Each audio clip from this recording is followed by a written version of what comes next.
coming up today. Like literally them just saying it's not art, to me, it was just like, I literally have spent a measurable portion of my life drawing pictures, and you're saying, well, that's not art. It's like, well, what the hell was I doing then? To me, seems like a very weird stance to take. It's like, okay, if you're literally saying these pictures I drew are not art, what are they? This is Radio Juxtapoz.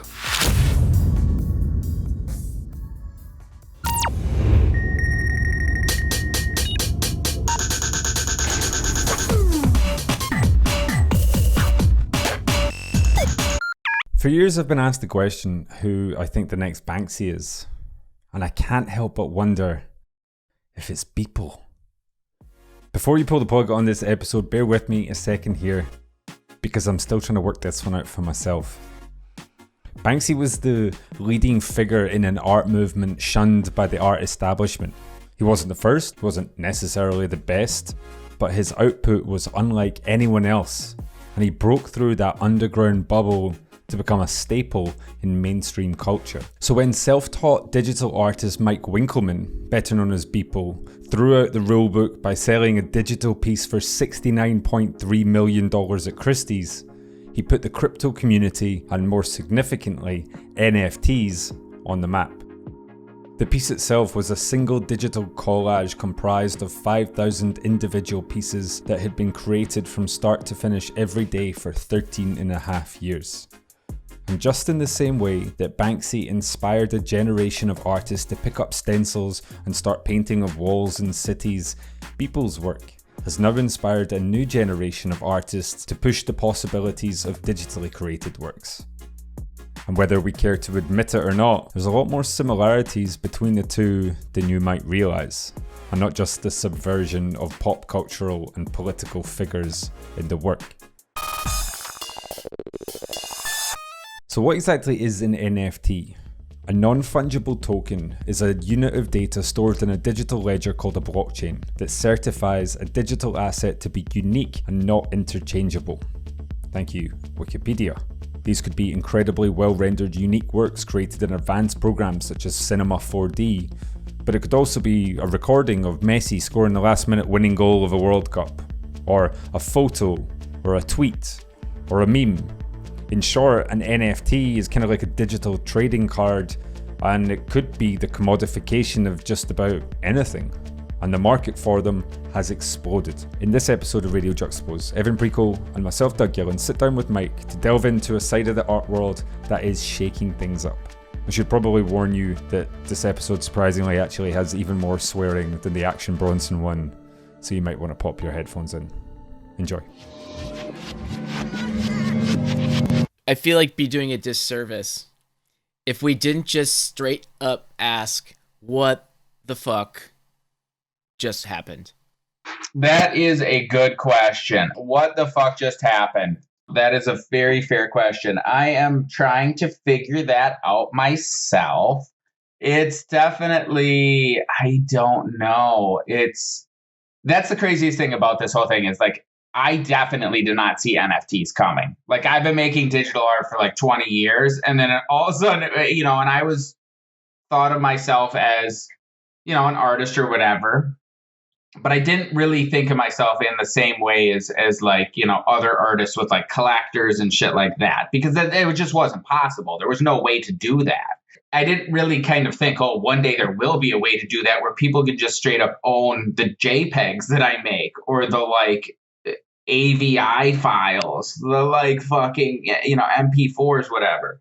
So I did not see that coming. So it was very like, whoa, okay, this is out of nowhere. What the hell? So yeah, it was definitely interesting. But at the same time, I think it's such an exciting new technology for both the traditional art world to make them, come a little closer to the digital, and the people who are digital like me, like, I never really thought about pieces art. And now that's like a huge piece of what I'm thinking about, like, is how can I make like physical, like digital, like physical pieces that feel very digital and feel very sort of like connected to what I do. So I think it's super exciting, and I think we're really just at the beginning of something really big.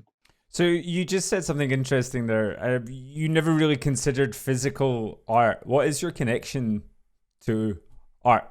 So my connection to art, honestly, was just the computer. It was like I never really sort of thought about like, okay, how could I take things off of the computer and display them in like real spaces? Besides, I had done one sort of like gallery show before this, but it was very much just sort of something that existed on the computer, existed on phones, and that was pretty much it. I never really thought of like, okay, how could I sort of bring this into the real world in a way that was interesting, in a way that looked at screens differently, just because it's so boring. They're just like, oh, well, what do you see here? Two big black rectangles. Like, the one behind me, the one here. It's just like, they're so like, I think there's just so much more room for things to be more interesting and push that forward. And so that's what I'm like really excited about.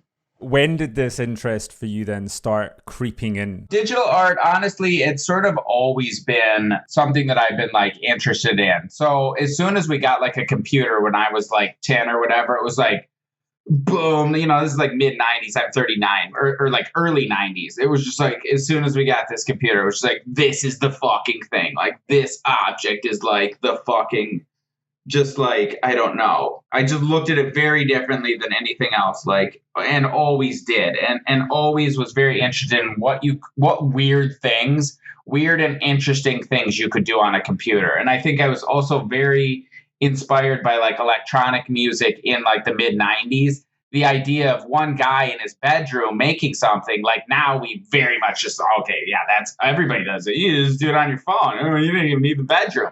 We take for granted the idea that somebody could make like, an entire album themselves. That was not the case in the 90s. That was like, holy shit, like one dude, like Aphex Twin and people like that, like one dude made this whole thing. Like, that's insane. Like, and to me, that was always super interesting. Like, what can one dude do on a computer? What can one person with this sort of great equalizer kind of thing, what can they do? So that's kind of where I've always sort of like, the type of projects that have always been most interesting to me, sort of like technology wise. Well, this is interesting because part of this is the evolution of technology itself. As you reflect back, even in the mid 90s, and even to when you started the Everydays project, what are some of the technological advances that have made this stuff possible? Sure, that's a great question. Honestly, I think one of the biggest ones that has sort of made it, like, it's sort of changed it and made it much more what you sort of like know now, I think honestly is social media and the ability to be able to spread these things very quickly. The ability to sort of like change it. But that's just one thing. Honestly, the technology for me personally, graphics and rendering technology, like video cards, that it's like, okay, we used to sort of compute the images on the CPU. Now we're computing them on the GPU, and it's just like literally like 1,000 times faster. So it was like I was working, and all of a sudden it's like, okay, now there's this turbo paintbrush that's like, can paint 1,000,000 times faster. Like, to me, that's what it felt like with sort of my workflow, that it was suddenly like, oh, boom, here's this huge unlock.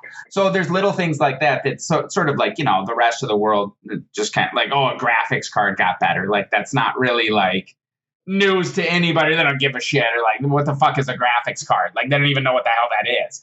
But like little things like that, like unlock like a huge amount of possibilities in like my work, and like not just me, but like literally thousands of other digital artists. So I think social media, improvements in graphics technology, those are sort of kind of the main things. And then obviously, just NFTs, that whole technology, those are sort of the main things now that have kind of been huge, pretty like big step changes in like work or whatever.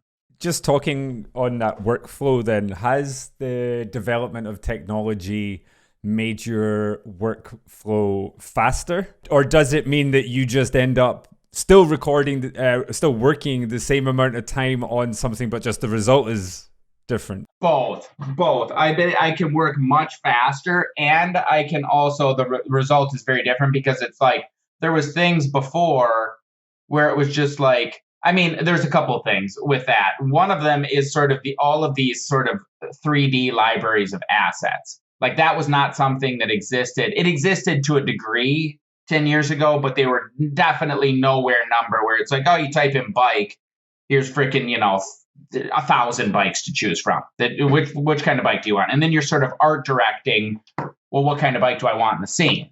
And that becomes an artistic choice versus, 10 years ago, it's like, well, there's 3 bikes. Which one do you want? And now there's 1,000. And so the amount of different things that you're able to like immediately pull into a scene, that is a huge, huge difference that completely changes like what's possible.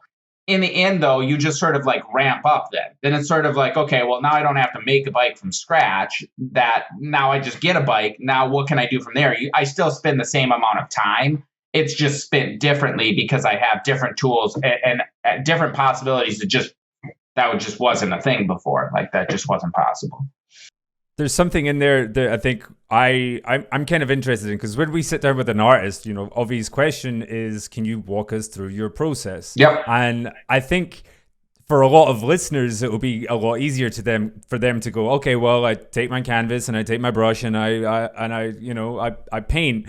What does a Beeple process, a workflow look like? Sure. And if you're really interested, there's actually numerous videos out there where you can literally see start to finish. Like literally yesterday, it's probably on YouTube somewhere. Literally yesterday, live during a stream, I did the entire picture. Start to finish, blank canvas to posting it on Twitter, totally done, 45 minutes.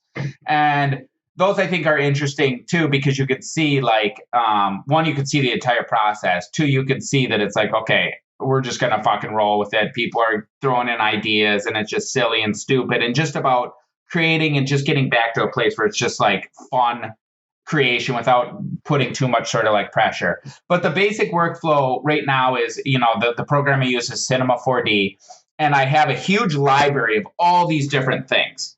All different types of buildings, types of plants, types of animals, types of body parts, types of people, types of cars, types of all the different things, types of robot parts. And so I can, with one click, bring them into the scene. And so it really feels like it's like a kid playing with toys, where I've got this massive toy collection. I can scale them way up, scale them way down, pop the head off, put another head on, put some boobs on it, really freaking get in there, get freaking nasty, and like do whatever I want with all these toys and rearrange them all. And then I've got a virtual camera, and then I just kind of set it all up, take a picture.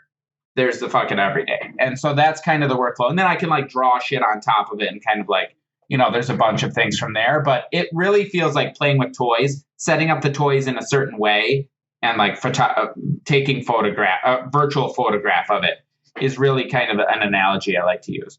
Do you feel, because, we live in a world where the media writing about you now acts as if you didn't have millions of followers before. They act like that's the thing that I think is interesting. That's the thing that I think stung a little bit, is because I think they didn't know about me, but millions of people did know about me. Well, I mean, and so it's kind of like he came from nowhere. It's like, that's not really true. Right. That's not really true. But the question there is, do you feel a different sort of pressure now that maybe different people are watching you make this stuff? That's a good question. A little bit. I don't know that I would say pressure, but I definitely recognize. I think I also have a broader sense, because I guess, honestly, I think it's both ways. I didn't know anything about the traditional art world. Not that I know a ton now, but like I knew nothing. I didn't even really realize the full sort of extent of how big it was and like sort of the different kind of people in it, and sort of, it's just actually much bigger than I sort of like thought. And so I do recognize like there's people from that world, and they're looking at it with a very different eye than sort of my existing audience who did know about me. So I'm very, very cognizant of that. That being said, I don't know how much I think it's changed the work that I've done already a little bit. I don't know. I think it probably will change it, to be quite honest, just because it's something that I'm obviously aware of. And I think, but I also think it's very interesting. Like, I think, it's interesting to learn about the like sort of, I don't know, regular people. I had called it traditional to somebody the other day, and they didn't really like that. And it was sort of like, well, what would you call it? I don't know. Like, I don't know what the word to call it is. Well, the gatekeepers keep changing the name of it, so we have to keep figuring out what the gatekeepers want us to say. And so here's a question. So when you say in your mind, just right now, that, who do you imagine those gatekeepers to be? Because a lot of people would actually say that you guys are gatekeepers being juxtaposed. Yeah, well, when you say gatekeepers, who do you picture? Yeah, well, okay. I say that we've accidentally become gatekeepers because the magazine's gotten more popular over the last 27 years. Sure. We can't help it Yeah. but be slightly gatekeepers. Yeah. I think it's just more so that there's we still live with that academia is the only way to explain art world. Sure. And I think that that's sort of something that when people talk about BEEPLE, they immediately just go like, well, it's like Cause, because that's the only other person they can name in this world that's not necessarily the traditional art world. So I think there's a laziness with it because they don't understand it, which like I don't understand a lot of things, but I try not to be lazy about my, dissertation about it. You know what I mean? Sure. No, that's interesting. Yeah, and I wasn't trying to like put you on the spot. Like no. I think gatekeepers, honestly, I don't think that's like, I think a lot of people are like, oh, NFTs are going to democratize everything and blah, blah. It's like, no, it's not. There's still going to be gatekeepers. Sorry, guys. I hate to tell you that. NFTs aren't going to change that, really. There's still going to be, because the whole point of a gatekeeper is you have literally a fucking flood of shit. And if you don't put some tiny hole there, then you're just like literally typing art into Google and it's just like whatever comes up. And it's like, that's it. Right. You know what I mean? That's just not physically, doesn't even make sense. Yeah. Would you like to be considered in a conversation about art history? Yeah, I mean, honestly, what the fuck am I doing here? I mean, like, I'm fucking making art every day here. Like, what am I fucking spending a shitload of my life here making pictures? I mean, wouldn't mind a mention, maybe a footnote or something here. But yeah, no, honestly, I think it's not, like, I always kind of thought people would pay more attention to this, like, everyday's project. I thought it would happen when I hit 20 years, though. I thought at 20 years, maybe people would look back and be like, wait a second, he's done this every day for 20. Okay, there's something here. Like, so I did not expect this much attention this quickly, especially this much attention. But yeah, I think it's to me been very interesting to sort of like learn, and very surprising too, the amount of pushback, quite honestly, I did not expect. I did not expect that at all. Do you mean pushback in the last couple months? I just mean pushback about like people from the traditional art world or, sort of academia or this or that, like being like, yeah, that's not art. It's like, wait, like literally them just saying saying it's not art. To me, it was just like, I literally have spent a measurable portion of my life drawing pictures and you're saying, well, that's not art. It's like, well, what the hell was I doing then? I don't like it. To me seems like a very weird stance to take. It's like, okay, if you're literally saying these pictures I drew are not art, what are they? It seems very like, I did not expect that much sort of like people being like calling bullshit on the whole thing. Right. Like, you might not like it, but I don't know. Do you think digital art as a medium kind of has a harder fight to be considered? Or do you take it when someone says that's not art more as a personal thing? I definitely don't take it personal. I definitely just take it as sort of like, I honestly think part of it is my definition of art is insanely subjective. And so it's literally so broad that it's like, okay, well, if you're just like, this chapstick is art, then it's like, okay, well, I mean, I guess if you're saying it's art and you consider it's art, that's fine. Like, I don't like it, but I guess it's so broad. Like the banana thing. Like, I was kind of like, okay, like it wasn't like this, like everybody's shocked of this. It's like, okay, I don't know. Yeah, I guess I thought we like sorted this with the fucking, soup cans and the fucking toilets and shit, that everything is art. Like, what are we talking about? And so people being like, oh, all these pictures you drew, that's not art. It's like, what? Really? Like, but the toilet is? Like, it just kind of seems very like odd to me or whatever. So I don't know. I think it's one of these where anybody can say anything's art, and I'm not going to take it personally. If you were like, look at this and it's like, it's not art, it's like, okay, well, that seems odd to me. It seems like that opinion is not going to age well. If I'm being honest, it feels very okay boomer, but if it's not art to you, okay, we'll see how that what opinion sort of shakes out over time.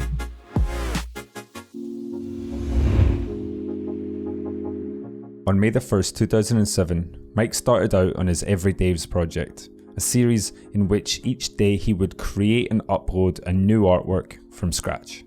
Currently, over 5,100 daily new images have been created, and Mike claims to have never missed a day in the near 14-year venture.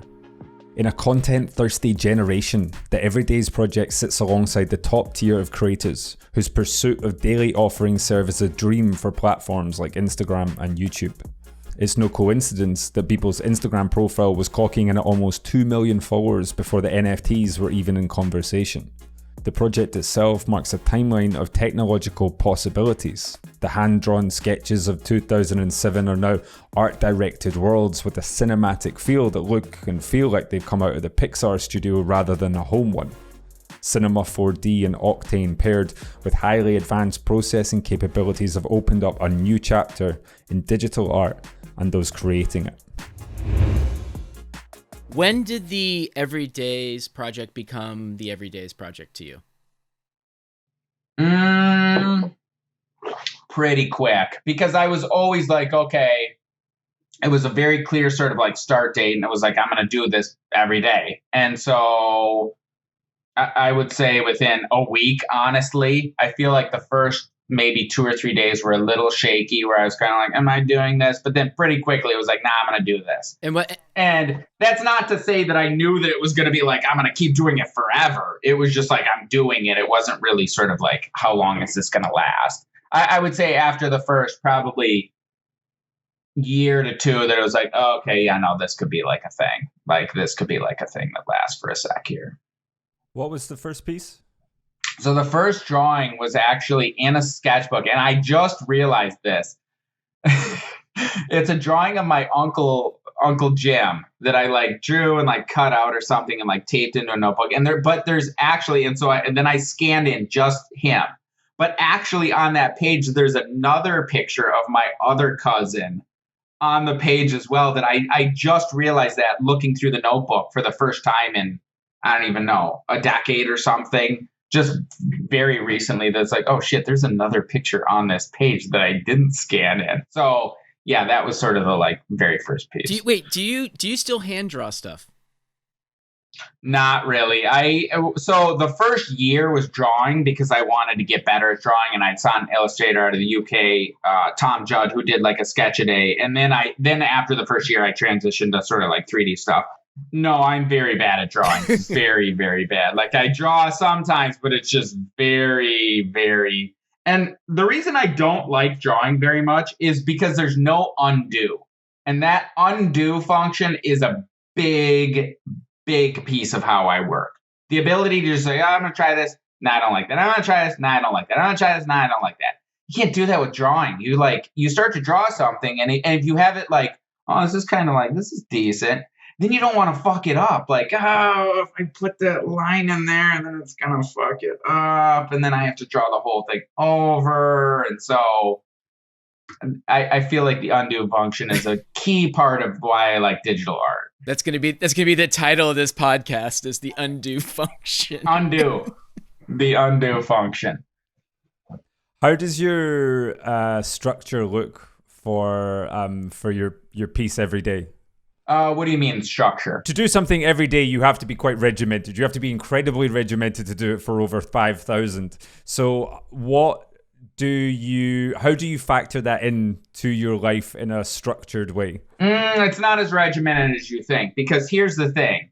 My expectation for what I'm going to get done in a day is actually quite realistic, to the point where it's like, okay, if I got hit by a fucking bus, I'm still going to do that picture because it's just going to be a fucking sphere. It's just going to be a cube. Well, what do you expect? I got hit by a fucking bus, guy. Like, what did you do today?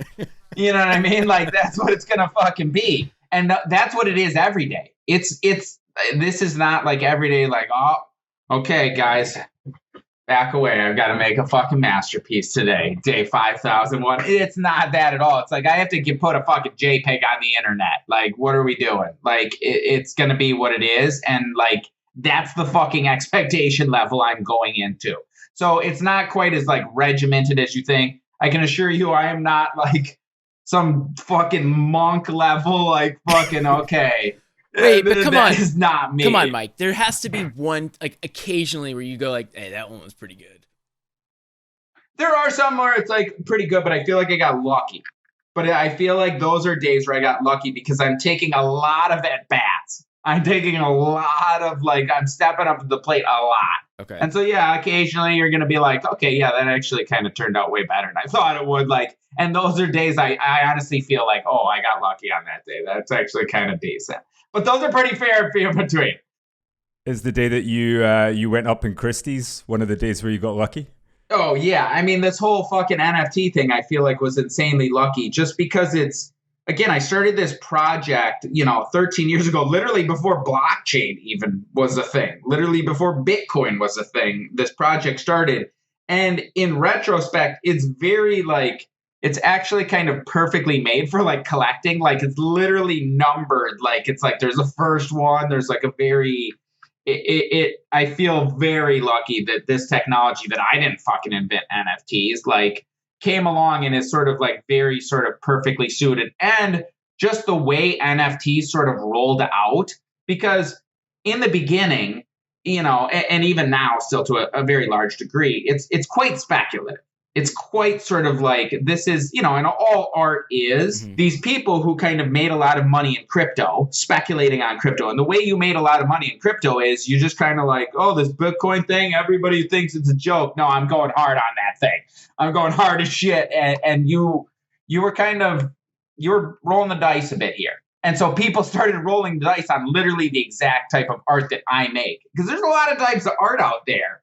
But it was just like, okay, that kind of art that people makes, yes, that's what we're going to speculate on next. And so that's what kind of like seeded this whole sort of like NFT thing, is those people kind of like betting a little bit on this sort of thing. And obviously it's sort of like, paid off for them in some cases. But I think it is something that is still very risky, and people need to be quite careful about what they're kind of like putting money into NFT wise, because I promise you, not all of those bets will pan out. So this is interesting, because after the auction, so many conversations especially that Doug and I had, were artists doing NFT releases. Some of them went really well, some of them didn't. I was wondering, like when I was doing some research about this, that I was like, oh, Mike will have so much advice to give artists doing this stuff, but you yourself are new to this, so you're not like. So you're not the oracle, but you can give it. But you can give advice, right? He didn't like that. I don't know about that. I might be the oracle. Give it to me. I do feel like I understand it in a way that I see people doing things. It's like, oh, don't do that. That's not okay. good. This is what I want to hear. I'm very rarely surprised by the outcome, to be quite honest, of some of these drops.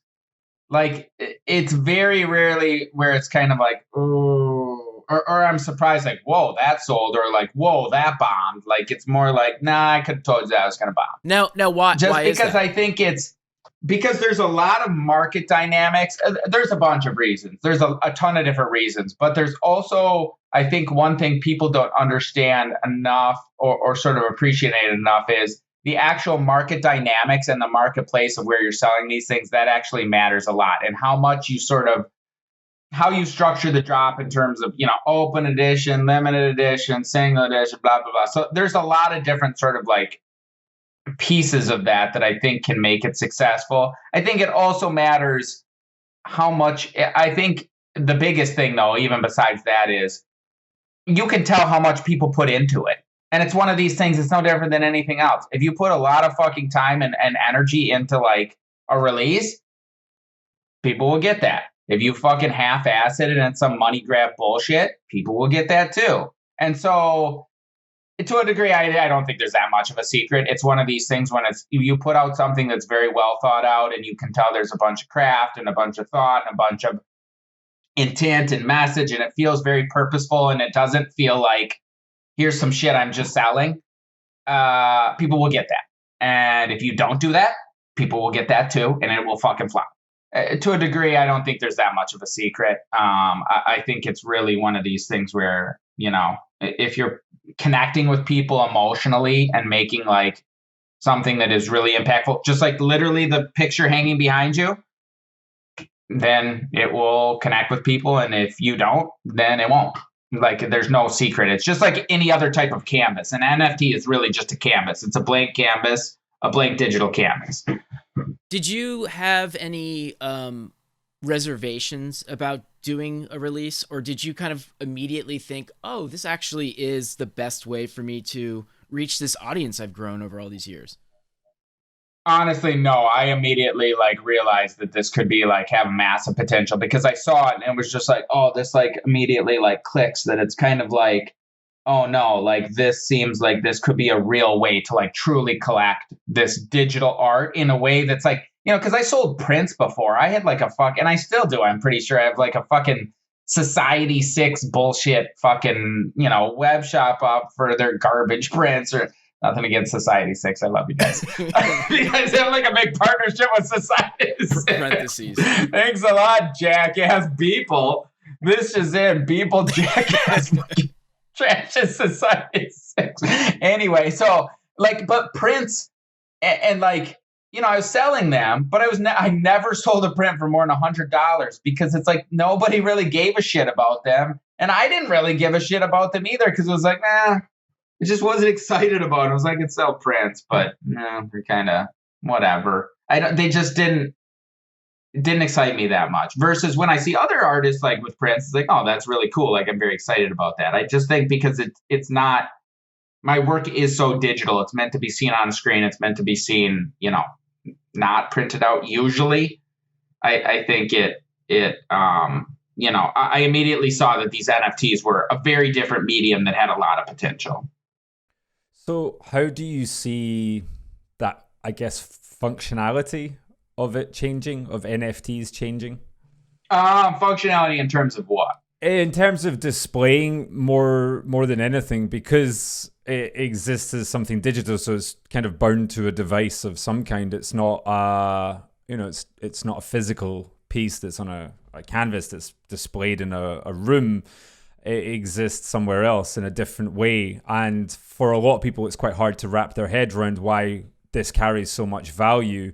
And I think a lot of that boils down to, well, we haven't seen how this could really look in a different setting. And I wonder, as someone with a bit of experience in this, what you think that future and that setting might look like. Yeah, I think that's honestly, I think what you just said is actually the like biggest point that I think people are missing with NFTs. They're so focused on the fact that it's nothing. They're missing the fact that it's like, well, actually it could be anything, because you have the digital file, and it's got to come into the world in some way. Right now, it's just coming into the world mostly on people's computer screens, on shitty-looking websites. Again, no offense to anybody, but shitty-looking websites where you have to go and look up, where is my thing, and like fucking like find it, and like okay, here's the thing, here's my art. And that's it. That's the only place to like see it, or your phone or whatever. But that's not the only place it can be displayed. And so that's where it's like with the physicals, it can be displayed in your home. Or in the case of like the Christie's piece, like that could be displayed at like a bunch of museums all over the world at the same time, versus like a painting is just one thing. It will never change. It will never take any other form. It will slowly decay over time, and like that's it. Versus the NFT could be projected. It could be printed out, like you're saying with the like, you know, prints or like a canvas. I could make 100 of these canvases of like the entire thing and distribute them to museums all over the world, and they could be displayed at the same time all over the world. And so instead of just taking one form, it can actually take a bunch of different forms, and it can take a bunch of different forms concurrently. That it's like, okay, you know, Medicoven, the guy who bought it, you want me to like make a print for your house? I can make a print for your house. And like now it's sort of like, now you have that. And we can also like project it at Art Basel, and we can like, you know, blah, blah, blah, make this thing for this museum. So it can actually take a bunch of different forms, which I think makes it much more exciting and much more, you know, kind of interesting in some ways than the traditional art that is just one solid form, and like that's all it kind of like ever is. If you have a file that can be digitally recreated in some capacity, yep, how would you make sure that the file that you were projecting, how would you display that would be the original one as opposed to... Oh, I see, that anybody else could just like display it or whatever. Yeah, how would you differentiate between these? This is what I'm interested in. So what I'm thinking about for that is, yeah, that's something I've thought about is making a little very sort of like complicated little sort of like sculpture, most likely out of like metal, that's sort of like, here's a sort of like certification where it's like, this is like a certified, Beeple installation or whatever for the like 5,000 days or whatever. So there would be kind of like I would certify certain like museums or certain places. And if you saw that, then you would know this is like an official sort of showing of this like art piece versus somebody just, you can't stop people from doing that. Nor do I think it's, if they want to show my artwork, like, it's kind of like, why the fuck would I stop them? Like, they're showing it to people, like, that's great. But just like knowing that that's not like an official, like sort of like, installation of the artwork. Like a watermark. Yeah. Like I would make like a little sort of like proof of authenticity sort of like thing that they can like display to show that this is like a real version or whatever. Have you been approached by other digital artists about how best to approach the release of their work? Hundreds. Yeah, all of the like friends, because it's like, that's the thing. I mean, I know, most or everybody in the like digital art community, and so yeah, a lot of them have like looking for advice on how to sort of like best structure things. And what is the best advice? My advice would definitely be, I would say, is patience, high level patience. This is not going anywhere. I would not rush and put out a bunch of stuff. I would be very hesitant with open editions. I think when you do open editions, there's no scarcity. If you do an open edition and it's 5 minutes, everybody who wants one got one. And so you're not leaving a whole lot of extra demand there. And as prices, I believe prices will go down. And so as prices go down, you are going to be not in a good place. So I think if there's not some extra demand there to sort of like, kind of cushion that drop or whatever. So I think I would be very pay attention to scarcity. That is definitely a suggestion, and just have patience. Like, and also sort of like the more you put into this shit, the more you like make it feel like your release is like a special event and you are actually like vested in it and excited about it yourself and like proud of like what you're putting out. Right. Like that's actually a pretty big piece of it. And people could tell that, and they could tell when you're just like, here's some shit I did 3 years ago. Now it's an NFT. It's like, okay, well, go for it.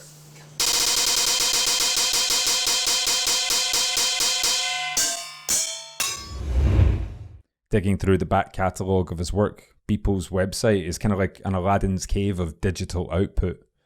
Looking through the VJ works, you can see the effects of musicians such as Flying Lotus, John Hopkins, and most notably Aphex Twin have had on him. The refined depth of the work most will know him for today far from happened overnight, seemingly incomparable from the early sketches. Despite that substantial following, the imagery in his work hasn't always been met with open arms. A relatively recent piece shows a PVC-bound Trump holding the coronavirus by a lead with the caption, "Trump dominating COVID." Speculation has occurred regarding the meaning of behind works like this. Elements of political satire permeate these dystopian worlds, with audiences on all sides of the political spectrum claiming allegiance in his comment section.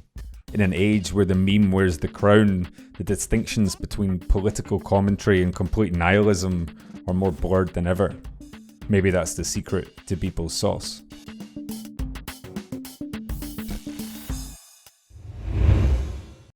Wait, let's go back to young Mike. Okay, let's go back. And young Mike, he's frolicking. he's in the You're a big frolicker, he's right? in the fields of Wisconsin. Or maybe you're in the fields of North Indiana at Purdue University, wherever it is. Okay, there it is. This guy's done his homework. Yeah, he's done his homework. a little bit. But I want to know, like, what was a dream project for you then? Making a video game, 100%. I want to make a video game, and it's very funny because I remember very distinctly when it was like, yeah, I'm not going to make video games. I went to school for computer science. I was going to make video games. Immediately started spending all my time just making weird little art things, not video games, weird little like video clips and stuff with my like webcam. This is like 1999 or whatever, very super primitive or whatever. And then I saw somebody, like, I think it was sophomore or junior year, I saw somebody who did want to make games. And he showed me, he's like, here's a game I made. Like, and I was like, oh shit, okay, yeah, no, you're going to make games. I'm definitely not going to make games because you want that way more than I do. And I've made no games and you've made that game. You're going to make games. I'm not going to make games. And so I realized pretty quickly that it was like, okay, well, I'm spending all of my time making all this weird art shit for no money just because I really, really badly want to make it. Like, that's actually what I want to do. Like, that weird art shit is what I actually want to do. So I'm just going to keep doing it. Nobody's going to pay me, but I can also do whatever the fuck I want and then just get like a day job. Like, so I just immediately got like a web design job, just doing whatever, and really put all my... That's not a bad day job though. Yeah, it was a good day job.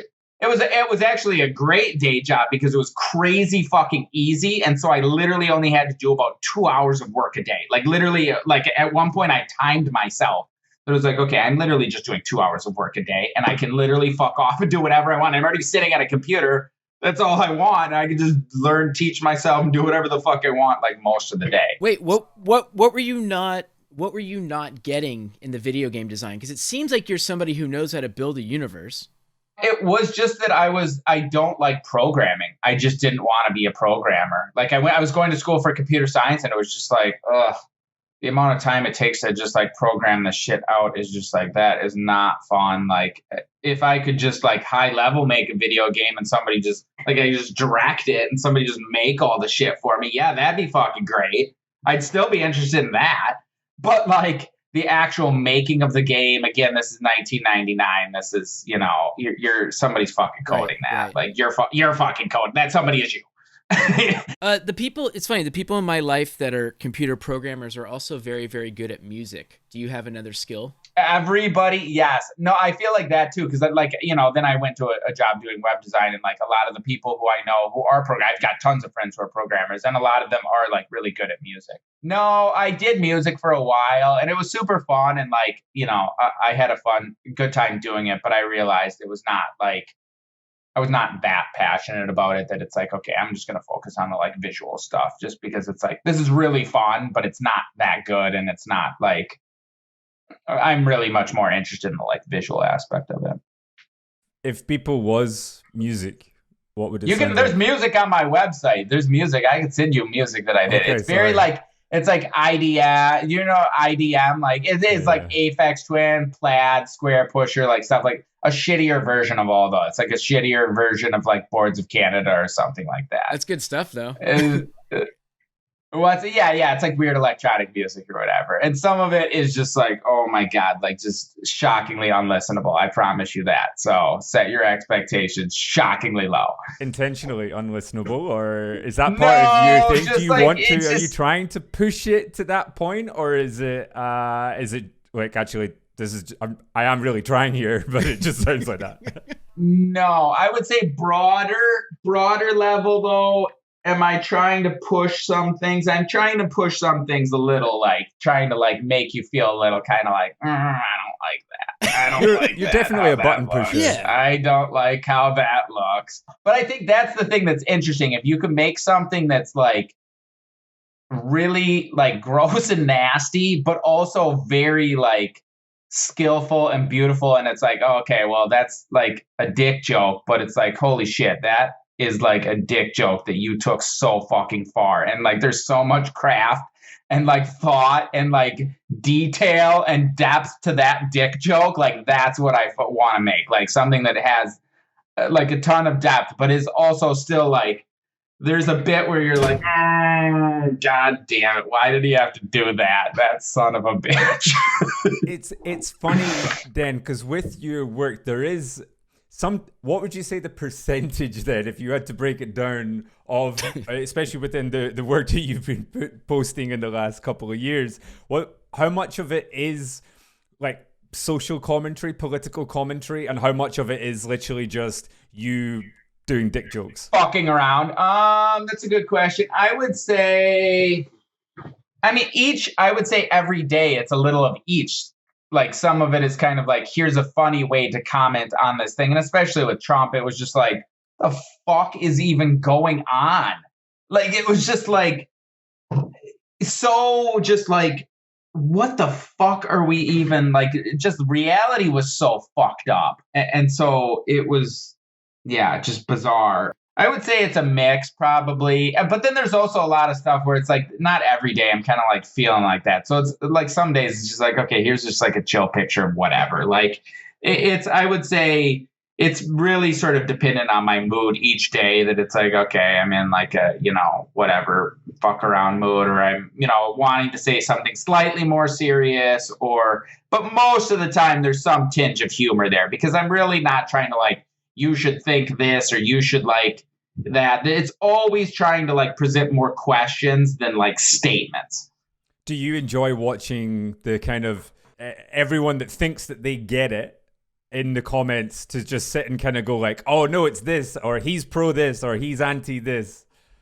So I almost never actually look at the comments, because I feel like it's just very smart. Like, yeah, it's and that's tough it's not that tough for me, to be quite honest, at this point, just because it's very, especially with the like things that are more controversial, you see 100 comments of this is great, but then you see that one comment of like, this is fucking stupid, and it's like, who the fuck said that?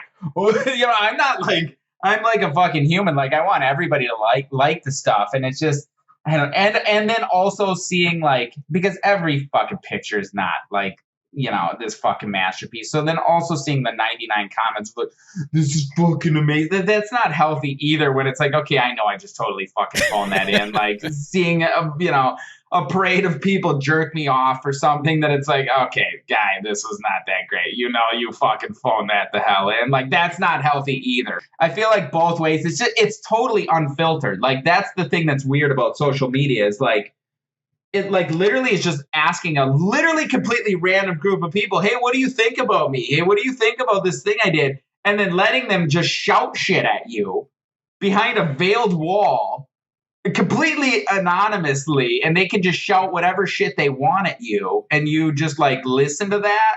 Like, you just choose to listen to it. It's like, nah, I would rather choose to not listen to that, because I don't know, like, it's totally unfiltered shit. Right. Like, why would you listen to that? Right. What did you feel the media got wrong about you over the past couple months? A lot of things. I think a lot of things where it's like, I'm this like, one, that I give a shit about crypto. I do not give a shit about crypto. Like, I am not somebody who's like, I fucking live for Bitcoin and Ethereum. I don't give any shit about crypto. That's just complete bullshit. I feel like NFTs actually will eventually, or pretty quickly, have nothing to do with crypto. It's literally just blockchain technology that proves ownership. That's it. That's all I really... crypto is money. It's a way to pay for this thing that just happens to use the same technology. It actually has nothing to do with Bitcoin. It's just like the same sort of... It was born out of the same sort of like subculture and technology or whatever. So that's one thing. That like, I'm a tech bro or something, or I'm like racist or sexist, or this is kind of like, okay, guys, this is like, come on. Like, I'm not... Same team. Like, I literally like... am, very much trying to sort of like put out things that are sort of positive and inspire people, and sort of, want people to come away looking at the art, like, thinking, oh, I could do that too, or I could make art, or like, maybe I'll try an everydays or something like that. So I really like, I think the message that people have missed the most is wanting to inspire people and show people how to sort of like create art. Like, that's a big sort of like piece of what I'm like, wanting to do. When it comes to NFTs, there's a massive digital elephant in the room that we haven't spoken of yet, and that's the carbon footprint. In order to be certified original and unique using blockchain technology, an NFT is minted through an intense energy demanding process with staggering emissions. When you go into a website and ask you to check the boxes with the traffic lights, it's basically that, but on a scale that's equivalent to 170 quintillion attempts a second. According to the website Digiconomist, creating Ethereum currently has the same carbon footprint as the country of Croatia. I know that your background isn't in NFTs, but I do think that this is the first time that we've really tackled the subject in the podcast. But I do hear a lot regarding the sort of sustainable impact or the climate impact that this is having with the huge demands of electricity for mining Ethereum. Do you believe that carbon offsets sufficiently combat this energy consumption of Ethereum?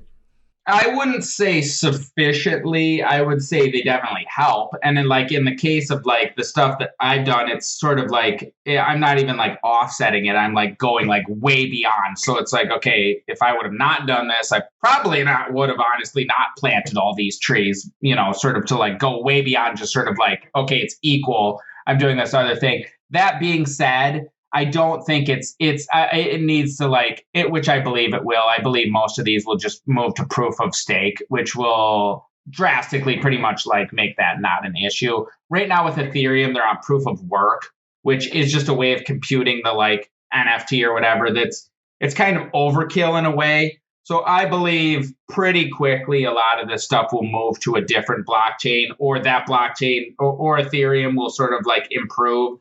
It's sort of it's I would say still a little bit out, but I think pretty quickly that's really just going to be like a non-issue, because there's ways of computing NFTs that are literally like 1/1000th of the computing power, and then this whole thing is like not even an issue at all. Do you think Ethereum would go that way? Yeah, it is going that way. It's just like, when will it be done and sort of like fully rolled out? It sort of sounds like that's been kind of a process. So, even if it doesn't go that way, I think the platforms are doing things that they can do a lot of stuff sort of like off chain. And the reason I think this is going to improve very quickly is because if you look at like cars, and I actually got a bounce in a second here. If you look at cars, like with oil and that, like they were very sort of like vested in like not changing and not improving, because it's like, well, we built this whole business on like oil. Like in this case, though, nobody wins by these things taking a lot of like electricity. Like the electricity companies don't really give a shit. Like it's not enough to sort of them kind of like, oh, I want NFTs to use a bunch of electricity. So everybody wins if we fix this. That's why I think it's going to get fixed very quickly. Will that change be realized by regulation or by the market? I think it will largely, in the case of NFTs, I think it will be mostly changed by the market, because I think just like we're having this conversation, like this conversation, I don't believe, I could be wrong, is had that much with Bitcoin, because this is just blockchain technology, period. And so I think artists in particular are much more sensitive to this and give a shit about it and are talking about it and wanting to fix it, versus the broader sort of like blockchain. They're kind of like, meh, whatever. It's not great. Who gives a shit?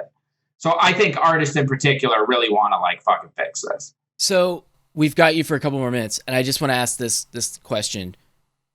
You've had a huge audience for years. You have a new audience now looking at you as sort of the to use just a boring term, poster child for this technology, for these releases, sure, for all this stuff. For you personally now, you don't want to do a video game. So like, what is something that's like you're excited about because now you have the financial backing to do it? Yeah. So the thing that there's a couple of things that I'm excited. Actually, there's a lot of things that I'm excited about. I believe that. The thing that I'm most excited about is, in the very immediate term, is actually at the end of this month, I have the like spring collection coming out, which is something that we started working on right at the end of December or the beginning of December, as soon as the last drop happened. And sort of like taking, and that's what I want to do moving forward, is do like a big spring and sort of like fall collection that takes the everydays over the last, 3 months, takes all the work we've done over the last 3 months and sort of packages it together into like, one sort of release. So that'll be out in 2 weeks. And I'm very excited to show people the next evolution of the packaging, the next evolution of the physical, sort of displays, because I think there's a huge amount of room there. Beyond that, like events, I can't fucking wait to get back to like fucking live events. And I think that's going to be really fun and super, super interesting. And like, okay, how can we throw some like gallery shows that feel very different, feel very digital, and, expose some people from the traditional art world to a different type of show. Let's just say that they'll be a bit different. And so we've got some fun, interesting things there. So yeah, those are, I think there's a bunch of things, and I'm really looking to sort of reinvest this money into bigger, more ambitious art projects I couldn't do before. And are you going to do any sort of like, fuck this, I'm going to do some physical painting? Like you're going to get into your abstract phase. I feel like a painting would be interesting because it would be so bad though. Which I know for a fact. I can picture it right now and I'm just like, this is embarrassing. Like I literally can picture myself being embarrassed standing over that canvas already. As long as it's so bad that it gets people talking, that's the most important part of it. So don't just do it like a little bad. Make sure it's really bad. I really need to like try and draw something. You would see how bad I am at drawing it. It'd be so embarrassing. You'd be like, wow, this guy is truly awful at this.